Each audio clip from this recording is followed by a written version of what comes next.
Quero me dedicar, senhor presidente, a tratar de um assunto muito caro a mim, a Vossa Excelência, a muitos senhores e senhoras senadores, que é justamente um projeto, uma proposta de emenda constitucional que saiu da Câmara e veio para o Senado. Trata-se da PEC da redução da maioridade penal. E eu recebi, senador Capiberibe, aqui no Senado, na última semana, na semana passada, 2 jovens da campanha #15contra16. Mobilização criada nas periferias de São Paulo, do Rio de Janeiro, da Bahia, que já, portanto, alcança hoje muitos estados brasileiros. E que tem como objetivo conscientizar os moradores da periferia sobre os perigos da aprovação da PEC 171, que reduz a maioridade penal e que tramita nessa casa. Os representantes deste movimento, 2 jovens, Enderson Araújo, da minha terra, da Bahia, de Salvador, e Gabriela Valim, de São Paulo, são militantes da área dos direitos humanos para a juventude, em especial em questões que dizem respeito ao enfrentamento da violência praticada contra os jovens negros, tema da nossa CPI, que investiga o assassinato de jovens no Brasil e que presido e que tem relatoria do senador Lindbergh Faria, senador pelo Rio de Janeiro, com a participação de membros de diversos partidos e estados preocupados com o crescimento da morte, na verdade, dos assassinatos, da violência contra os jovens em todo o país. Esses 2 jovens me entregaram uma cartilha, que é esta, #15contra16, que foi lançada recentemente durante o Festival de Música, realizado em São Miguel Paulista, na Zona Leste de São Paulo. A cartilha trata justamente dos 15 motivos, dos 15 argumentos, das 15 razões contra a redução da maioridade de 18 para 16. Por isso, 15contra16. Justamente marcando uma posição daqueles que são as principais vítimas desse estado de violência contra os jovens em nosso país, que são os jovens negros da periferia das grandes cidades e médias cidades brasileiras, em todos os estados brasileiros. No norte, o perfil muda um pouco do jovem negro para o jovem indígena. Portanto, permanece na dimensão da juventude mais vulnerabilizada socialmente naquela região. Os argumentos que eles expõem na cartilha são explicados em linguagem clara, apropriada para os jovens, para que os jovens possam entender o que está sendo votado. Também ajuda a sociedade em geral a entender, já que há uma grande quantidade de informações veiculadas hoje, principalmente nas redes sociais, que têm conteúdos limitados e, por isso, nem sempre dão conta da complexidade das questões relacionadas com o tema. Não são raros casos de pessoas que tomam para si uma opinião sem se aprofundarem no tema, sem se informarem adequadamente. E nesse sentido, a cartilha elaborada pelo movimento busca contribuir para qualificar o debate e informar melhor a população. Entre as 15 razões que o movimento explicita para ser contra a redução da maioridade penal está, por exemplo, a de que a juventude negra é a principal vítima da violência no país. Este argumento tem sido por nós comprovado nos diversos dados apresentados na CPI do assassinato de jovens. Das 56 mil pessoas assassinadas em 2012, 30 mil eram jovens entre 15 e 29 anos de idade, sendo 77% destes, presidente, Vossa Excelência, que é presidente da Comissão de Direitos Humanos e que trata permanentemente dessa questão como nós, são jovens negros. O racismo está claramente identificado.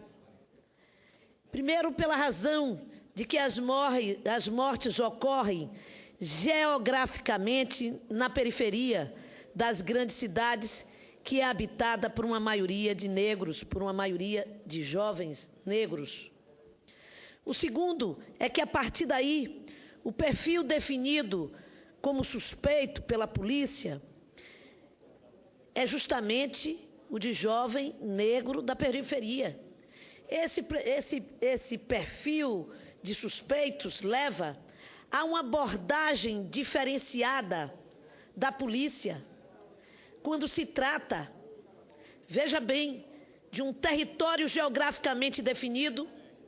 Eu não tenho dúvida, na cidade do Salvador, a abordagem policial de um jovem na Barra, em Ondina, ou num bairro mais de classe média, em Brotas, por exemplo, a abordagem da polícia ao estar em confronto com um jovem, por exemplo, branco, habitante destas regiões da cidade,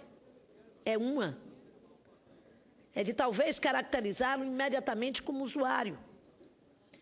E a abordagem feita pela polícia, portanto pelo Estado brasileiro, de um jovem negro no subúrbio, em Cotos, em Piripiri, ou em qualquer outra região periférica da cidade, no miolo da nossa cidade, na Liberdade, bairro Negro, no Palmiúdo, ou em outras regiões da nossa cidade, é absolutamente diferente. E tenho certeza que esse diagnóstico de comportamento da ação policial no meu estado ou na minha capital é exatamente igual em Porto Alegre, no Rio de Janeiro, em São Paulo, no que diz respeito à definição clara, geográfica, onde a violência contra os jovens ocorre. E nós vamos aqui ter a oportunidade de tratar de mais outras situações de que maneira é que essa violência ocorre. Eu quero hoje apenas chamar a atenção dessa campanha que a própria juventude de periferia começa a abraçar, abraçando de sua maneira, de sua forma, e colocando claramente as suas posições e as suas reivindicações, dizendo que é um erro acreditar que os jovens infratores não são punidos. Eles são punidos antes de cometerem a infração. São punidos com a falta de acesso à educação, à cultura, ao lazer, à qualificação, à oportunidade de emprego, à renda que não lhe contempla, e se constitui numa forma do Estado punir a juventude, que também nasce de uma maneira claramente essa juventude que não tem acesso à saúde, à educação, ela está geograficamente também definida em cada uma das grandes cidades do nosso país, dos nossos estados. O movimento, portanto, #15contra16, cobra mais políticas públicas que atendam às necessidades da nossa juventude. Os dados do Unicef demonstram que 1% dos homicídios registrados no Brasil é cometido por adolescentes entre 16 e 17 anos de idade. 1%. Apesar da baixa incidência dos assassinatos praticados por menores, eles têm sido usados, inclusive através dos meios de comunicação, como principal argumento para a redução da maioridade penal em nosso país. Durante uma das audiências públicas realizadas pela CPI do assassinato de jovens, o representante do Sistema Nacional de Atendimento Socioeducativo, SINASE, informou que o sistema conta atualmente com 23 mil adolescentes, dos quais 80% têm mais de 16 anos, sendo 57% negros ou pardos, como se caracteriza, e a maioria com ensino fundamental incompleto. Outro indicador apontado pelos próprios jovens do movimento 15 contra 16 é o aumento da reincidência de crimes entre adolescentes internos, que é de 20%, enquanto nas prisões dos adultos, essa reincidência chega a 70%. Nossos presídios estão superlotados e o sistema carcerário não consegue cumprir função ressocializante, em nenhum dos casos. Portanto, senhor presidente, quero mais uma vez pedir a Vossa Excelência, a todos os senadores, com sensibilidade para a causa da juventude e dos adolescentes do nosso país, divulgarem a página do movimento #15contra16 no Facebook, que pode ser encontrada como Festival de Musical contra a Redução da Maioridade Penal, #15contra16.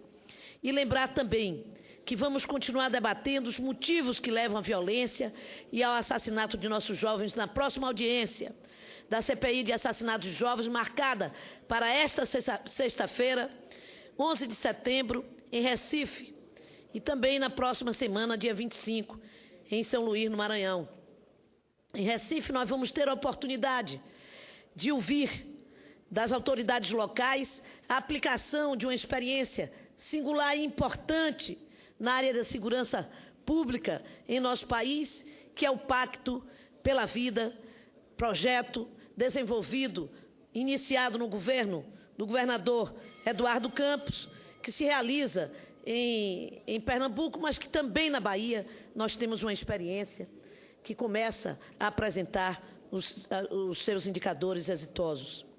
A CPI já promoveu 11 audiências, temos ainda em outubro e novembro mais 10 programadas. Já foram ouvidas 73 pessoas pela CPI, entre especialistas e representantes de organizações de vítimas, representantes das familiares de vítimas, instituições de pesquisas e organismos não governamentais.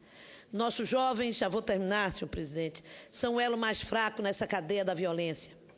As pesquisas de diversas instituições ouvidas pela CPI confirmam o diagnóstico de que o maior número de assassinatos e mortes violentas no Brasil acontece justamente nessa população entre 16 e 28 anos.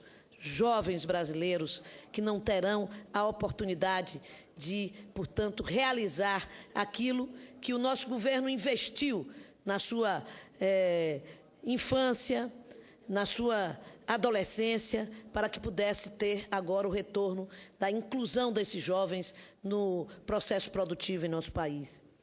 Quero, portanto, fechar esse pronunciamento repetindo a frase que os jovens me disseram. Precisamos ajudar, senadora, a conscientizar a juventude da periferia e mobilizar os senadores para que não aprovem este projeto, esta PEC. Queremos também chamar a atenção da mídia e que o Senado tenha em mente que os jovens querem mais escolas e menos cadeia. Querem, antes, mais qualidade de vida. Muito obrigada, senhor presidente.